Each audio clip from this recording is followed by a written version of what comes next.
Hello everyone, good morning. দেখতে দেখতে আজকে সেই অতি কাঙ্ক্ষিত দিনটা চলে আসলো। আজকে হচ্ছে আমাদের ভোটের দিন, মানে 12 ফেব্রুয়ারি বাংলাদেশে ইলেকশন ডেট। সো সকাল সকাল উঠে পড়লাম।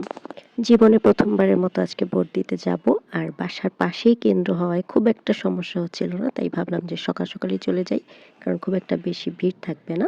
সো এই তো বের হয়ে গেলাম, আর খুবই এক্সাইটেড লাগছিল, কারণ ভোটার হওয়ার পর থেকে এইবারই প্রথম ভোট দিতে যাচ্ছি। আমার আম্মু, আমার ভাই আর এক আন্টি ছিল আমাদের সাথে। তো আমরা এই কয়জন মিলে হাঁটতে হাঁটতে যাচ্ছিলাম। যেতে যেতে খুবই ভালো লাগছিল। রাস্তাঘাটে একদম ফাঁকা, কোনো গাড়ি নেই। আর মানুষজন সব সুন্দর মতো ভোট দিতে যাচ্ছিল। খুবই আনন্দ আনন্দ একটা পরিবেশ। তো এই যে আমাদের কেন্দ্র ছিল এই যে বরিশালে নুরিয়া স্কুলে। তো এখানেও খুব ভালোই মানে ডিসিপ্লিন ছিল সবকিছু, আর খুব একটা ভিড় ছিল না। তো এই তো ভোট দিয়ে বের হয়ে এসেছি। জানি না আজকে কে জিতবে, বাট সত্যি কথা বলতে নিজের মত প্রকাশ করেছি, ভোট দিয়েছি, এটাই আমার কাছে অনেক। কারণ ভোটার হওয়ার পর এই প্রথম ভোট, অ্যান্ড এটা খুবই একটা ভালো এক্সপিরিয়েন্স ছিল।